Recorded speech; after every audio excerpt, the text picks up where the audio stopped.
اللہ الرحمن الرحیم الحمد للہ رب العالمین وصلی اللہ وسلم علی نبینا و مولانا محمد وعلی آلہ و اصحابہ اجمعین اما بعد۔ گزشتہ کل کے سبق میں بالوں سے متعلق کچھ گفتگو چل رہی تھی۔ تتمیما للفائدہ دو چار باتیں اور عرض کر کے آگے کے ترجمۃ الباب کی طرف چلیں گے۔ سیاہ اور کالے رواں کی رنگت بدل دینے کے لیے چہرے کا بلیچ کرانا یہ کل سمجھایا تھا۔ اب سنیے، چہرے کے رواں یعنی معمولی بالوں کا اکھاڑنا، نوچنا، صاف کرنا شرعی اعتبار سے ناجائز اور حرام ہے، کیونکہ حضور اکرم صلی اللہ علیہ وسلم نے ایسی عورتوں پر لعنت فرمائی ہے جو اپنے چہرے کے بالوں کو نوچے یا نچوائے۔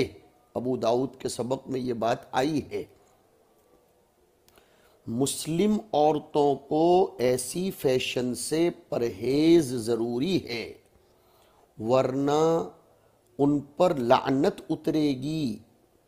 اور سب سے بڑھ کر حیا و صلاۃ اور پردے کا نور ہے، ایسے نور کو حاصل کرنے کی کوشش کرنی چاہیے۔ ایسے ہی اور ایک بات بھی سن لیجئے، ایسے بالوں کی صفائی شوہر کی خوشنودی کے لیے کر سکتی ہے جو بال ہاتھوں، کلائیوں اور ٹانگوں پر نکل آئے، مگر یہ صفائی فاسق فاجر قسم کی پیشاور اور غیر دیندار عورتوں کے ذریعے کرانا حرام ہے۔ اس لیے کہ جس طرح مردوں سے اپنا جسم چھپانا ضروری ہے، اسی طرح فاسق عورتوں سے بھی اپنا جسم چھپانا ضروری ہے۔ ان کے سامنے بدن کھولنے کی اجازت نہیں ہے، اور یہ کام گھر ہی میں رہ کر کیا جائے۔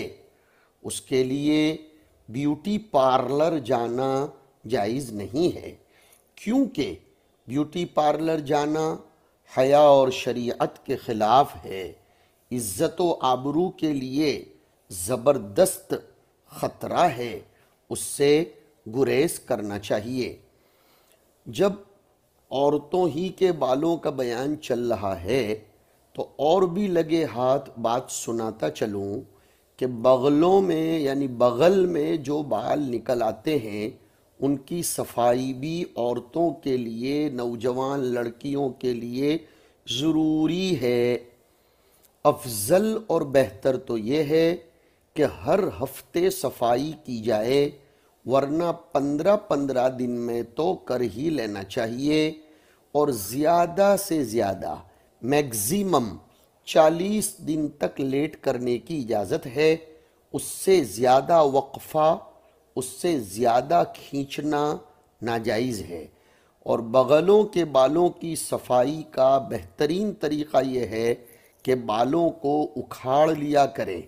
اگر اس میں تکلیف ہو تو پاؤڈر، کریم، بلیڈ اور استورے وغیرہ کے ذریعے بھی صفائی کی جا سکتی ہے۔ آج کل نت نئے طریقے، نت نئے کریمز بازار میں اویلیبل ہیں، ان کو استعمال کیے جا سکتے ہیں۔ شرمگاہ کے بال ناف سے لے کر رانوں کی جڑوں تک اور پیشاب پاخانے کے ارد گرد جہاں بال ہوں ممکن حد تک صاف کر لینے چاہیے۔ اگر کسی عورت کو شرمگاہ کے بال جلدی جلدی اور زیادہ زیادہ نکل آتے ہیں تو اس کے لیے بہتر یہ ہے کہ ہر ہفتہ صفائی کر لے۔ اگر یہ نہ ہو سکے تو 15 دنوں میں صفائی کر لے۔ اس سے زیادہ 40 دن تک تاخیر کی گنجائش ہے، 40 دن سے زیادہ ناجائز ہے۔ ایسے مخصوص بلیڈ کا استعمال عورتوں کے لیے جائز ہے جو بازاروں میں آج کل ملتے ہیں، جس کے ذریعے 3-4 بار آسانی سے صفائی ہو سکتی ہے، تو ان کو استعمال کر سکتے ہیں، اس لیے کہ فقہائے کرام نے عورتوں کو استورے کے ذریعے صفائی کی اجازت دی ہے، لیکن شرعی اور طبی اعتبار سے عورتوں کے لیے بہتر یہی ہے کہ وہ اپنے اندرونی بالوں کی صفائی کریم، پاؤڈر یا لیکویڈ کے ذریعے کرتی رہیں، کیونکہ یہ ان کی حیا اور قوت دونوں کے لیے نافع ہے۔ اندرونی بالوں کو نوچ کر اکھاڑ لینا بہتر ہے، لیکن اگر اس سے تکلیف ہوتی ہے، سینسیٹیویٹی اور حساسیت ہو تو پاؤڈر، کریم وغیرہ کا استعمال بہتر ہے۔ استورے یا بلیڈ کا استعمال بھی جائز ہے لیکن بہتر نہیں ہے۔ آج کے فیشن زدہ دور نے عورتوں کو فضول ضرورت سے زیادہ آرائش اور زیبائش میں مبتلا کر دیا ہے۔ بعض فیشن اور تن پروری کی خوگر عورتیں اپنی شرمگاہ کے بالوں کی صفائی بیوٹی پارلر جا کر دوسری عورتوں سے کرواتی ہے۔ یہ حرام ہے، شرم اور حیا کے بھی خلاف ہے۔ ایسی بیہودہ آسائش اور فیشن دوزخ میں لے جانے والی ہے۔ اسی طرح عورت ناک کے اندر نکل آنے والے بالوں کو کاٹ بھی سکتی ہے، اکھاڑ بھی سکتی ہے، لیکن طبی اعتبار سے اکھاڑنا اس کے لیے ٹھیک نہیں ہے۔ یہ بالوں سے متعلق تھوڑی سی گفتگو آپ کی خدمت میں عرض کر دی۔ اب ہمارے طلباء آگے کے ترجمۃ الباب کی طرف رخ کریں۔ ترجمۃ الباب ہے النہی عن القزع۔ قزع سے حضور اکرم صلی اللہ علیہ وسلم نے منع فرمایا۔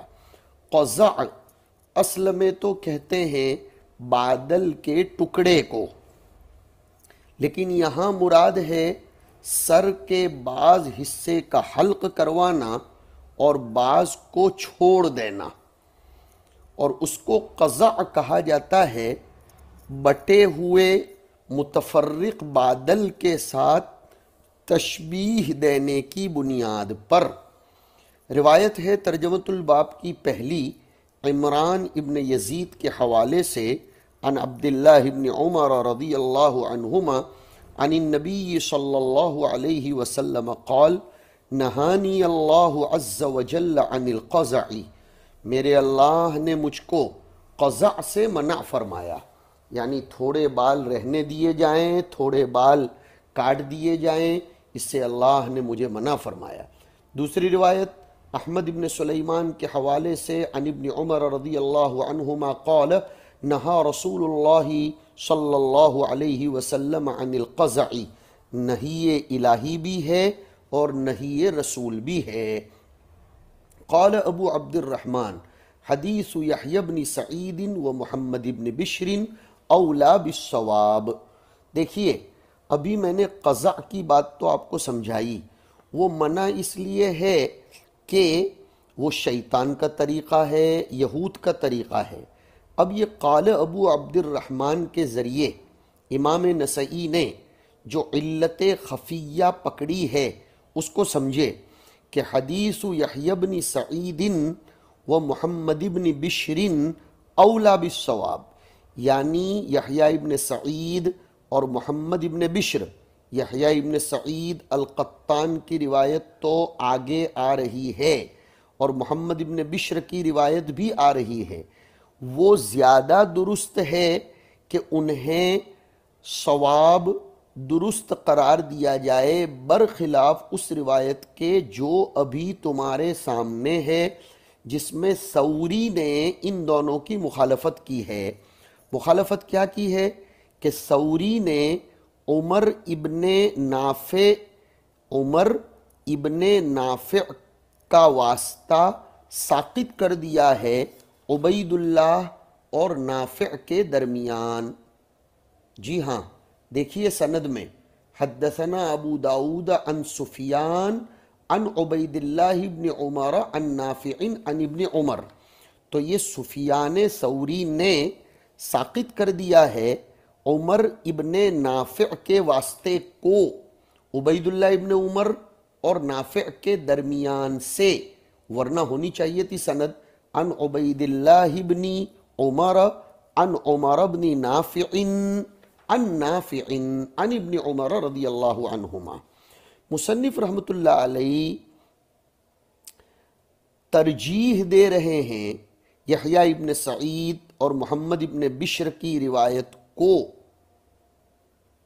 سفیان ثوری کی اس روایت پر، اس لیے کہ جس نے واسطہ ذکر کیا ہے اس کے پاس زیادت علم ہے، اور یہ دونوں واسطہ ذکر کرنے والے یعنی یحییٰ ابن سعید القطان اور محمد ابن بشر یہ حفاظ حدیث ہیں، اثبات ہیں اور بڑے بڑے لوگ ہیں، اور وہ اکیلے نہیں ہیں بلکہ حدیث کی دنیا میں غور کیا جائے تو اس واسطے کو نقل کرنے والے یحییٰ ابن سعید اور محمد ابن بشر کے علاوہ ابن جریج بھی ہیں جن کی روایت شیخین کے یہاں ہیں، ابو اسامہ اور عبداللہ ابن نمیر بھی ہیں جنہوں نے اس واسطے کو ذکر کیا ہے امام مسلم کے یہاں۔ اس اعتبار سے یہ بہت بڑی جماعت ہے جس نے واسطے کو ذکر کیا ہے، اس لیے ذکر واسطہ والی روایت صواب ہے، درست ہے، ارجح ہے۔ مطلب ان حفاظ حدیث نے عمر ابن نافع کا واسطہ ذکر کیا، وہ روایت اور طریق محفوظ ہے بنسبت اس روایت و طریق کے جو سفیان ثوری کیا یہاں ہمارے سامنے سبق میں موجود ہے۔ واللہ اعلم بالصواب وعلمہ اتم واحکم۔ اس کے بعد کا ترجمۃ الباب ہے الاخذ من الشعر، بالوں کو لینا، بالوں کو لینا اور اس کو ہٹانا۔ ہاں دیکھیے روایت محمود ابن غیلان کے حوالے سے عن وائل ابن حجر قال اتیت النبی صلی اللہ علیہ وسلم ولی شعر فقال ذباب فظننت انه یعنینی فاخذت من شعری ثم اتیته فقال لی لم اعنیک وهذا احسن۔ یہ روایت ابو داؤد شریف میں قریب میں گزر چکی ہے، اس سے ہمیں سمجھ جانا چاہیے اور اس میں یہ باتیں آ چکی ہیں۔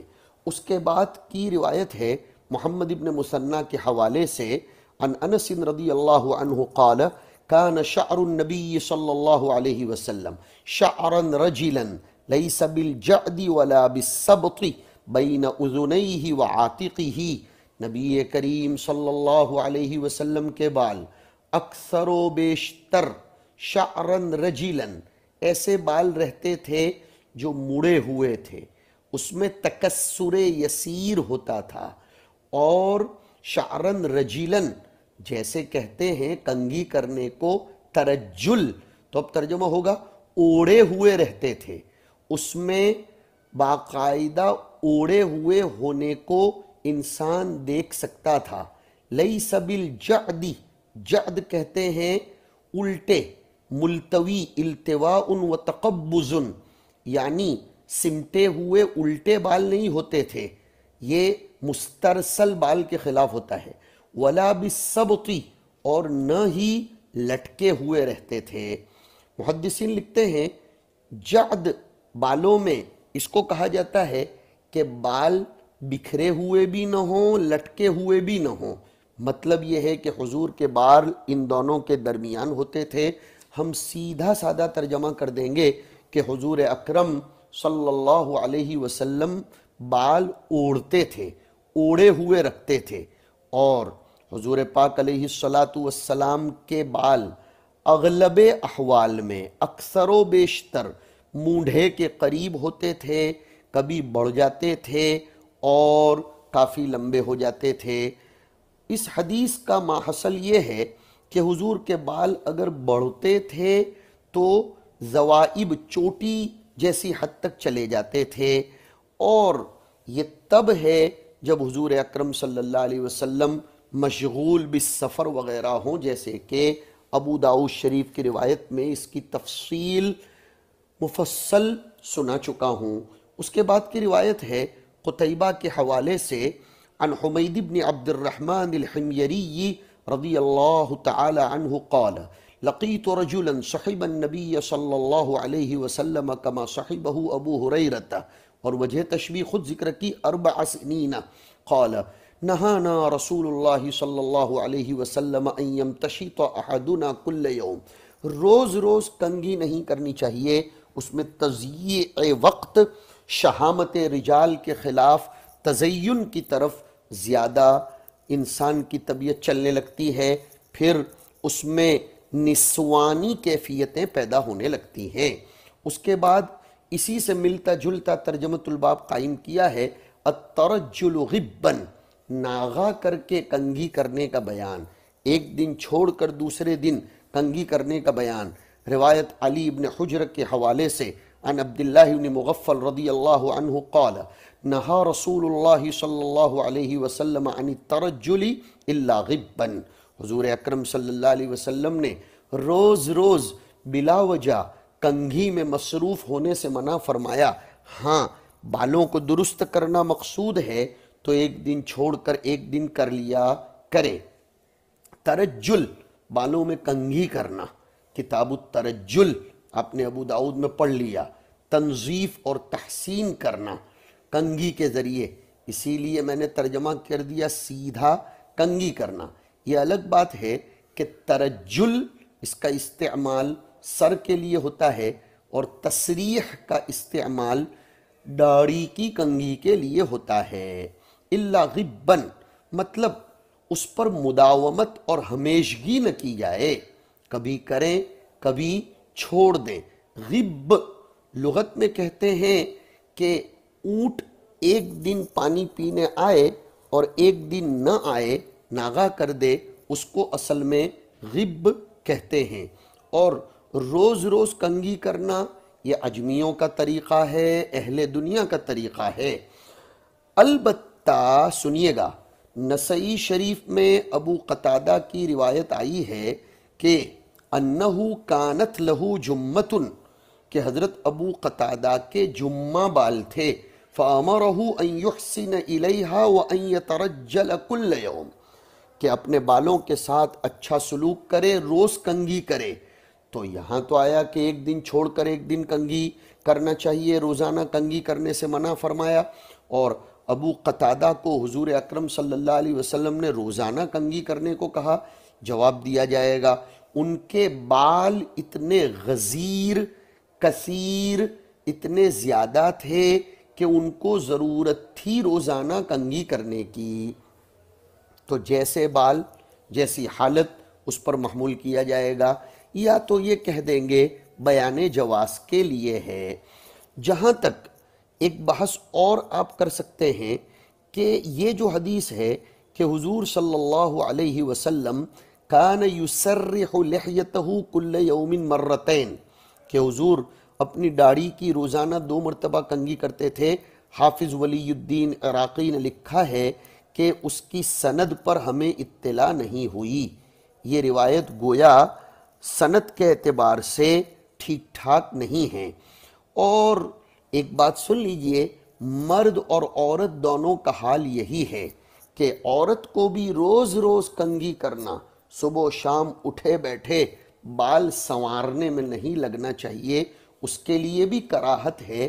یہ بات الگ ہے کہ عورتوں کے لیے کراہت میں تخفیف ہوگی، اس لیے کہ ان کو تو تزیین کی کسی حد تک اجازت ہے، پھر بھی ترک ترفہ اور ترک تنعم عورتوں کے حق میں اولا ہے۔ اس روایت کا شاہد بھی موجود ہے جو ابو داؤد کی کتاب الترجل کے شروع میں آپ نے پڑھ لیا کہ حضور اکرم صلی اللہ علیہ وسلم ہمیں ارفاہ سے منع فرماتے تھے، دریافت کیا گیا کہ ارفاہ کسے کہتے ہیں؟ فرمایا کہ الترجل کل یوم، لہذا اس کا شاہد بھی موجود ہے۔ اس کے بعد روایت ہے محمد بن بشار کے حوالے سے عن الحسن ان النبی صلی اللہ علیہ وسلم نہا عن الترجل الا غبا۔ اس کے بعد کی روایت قتیبہ کے حوالے سے ہے الترجل غب۔ اس کے بعد کی روایت اسماعیل ابن مسعود کے حوالے سے عن عبداللہ ابن شقیق رضی اللہ تعالی عنہ قال كان رجل من اصحاب النبی صلی اللہ علیہ وسلم عاملا بمصر، حضور اکرم صلی اللہ علیہ وسلم کے ایک صحابی مصر کے گورنر تھے۔ یہاں ان کا نام نہیں ہے، لیکن صحابی کی جہالت مضر فی صحت الحدیث نہیں بنے گی۔ صحابہ سب کے سب بالاجماع عدول ہیں۔ علامہ سیوطی نے الفیۃ الحدیث میں لکھا وَهُمْ عُدُولٌ كُلُّهُمْ لَا يَشْتَبِهُ وَهُمْ عُدُولٌ كُلُّهُمْ لَا يَشْتَبِهُ النووی اجمع من يعتد به۔ جی ہاں، تو فرماتے ہیں کہ حضور اکرم صلی اللہ علیہ وسلم کے ایک صحابی مصر میں گورنر تھے۔ فَأَتَاهُ رَجُلٌ مِّنْ أَصْحَابِهِ، حضور کے صحابہ میں سے ہی ایک صحابی ان کے پاس تشریف لائے۔ ابو داؤد میں روایت گزری فَإِذَا هُوَ شَعِيثُ الرَّأْسِ مُشْعَانٌ، تو دیکھا کہ یہ جو جناب گورنر ہیں ان کے بال بکھرے ہوئے ہیں، ہاں، شعیث الرأس بکھرے ہوئے بال ہیں۔ مشعان کا مطلب بھی یہی ہوگا، یہ گویا ایک دوسرے کی تفسیر ہے۔ قال ما لی اراک مشعانا وانت امیر، کیا بات ہے کہ تمہارے بال ادھر ادھر بکھرے ہوئے ہیں جبکہ تم ذمہ دار ہو؟ قال کان نبی اللہ صلی اللہ علیہ وسلم ینہانا عن الارفاہ، قلنا وما الارفاہ؟ قال الترجل کل یوم۔ یہ روایت بہت تفصیل سے ابو داؤد شریف میں آپ حضرات پڑھ چکے ہیں۔ اس کے بعد کا ترجمۃ الباب ہے التیامن فی الترجل، کنگھی کرنی ہے، بال سنوارنے ہیں تو دائیں طرف سے آغاز کیا جائے۔ محمد ابن معمر کے حوالے سے عن عائشہ رضی اللہ عنہ قالت کان رسول اللہ صلی اللہ علیہ وسلم یحب التیامن، حضور صلی اللہ علیہ وسلم اچھی چیزوں میں، شرف و سعادت کے امور میں دائیں جانب کو پسند فرماتے تھے۔ یأخذ بیمینہ، کوئی چیز لیتے بھی تھے دائیں ہاتھ سے، ویعطی بیمینہ، اور عنایت بھی فرماتے تھے دائیں ہاتھ سے۔ ویحب التیمن فی جمیع امورہ، اور ہر ایسے امور میں جو لائق ہوں، فائق ہوں، دائیں جانب سے ہی آغاز فرماتے تھے۔ دائیں جانب کو حضور اکرم صلی اللہ علیہ وسلم پسند فرماتے تھے۔ وصلی اللہ علی النبی الکریم۔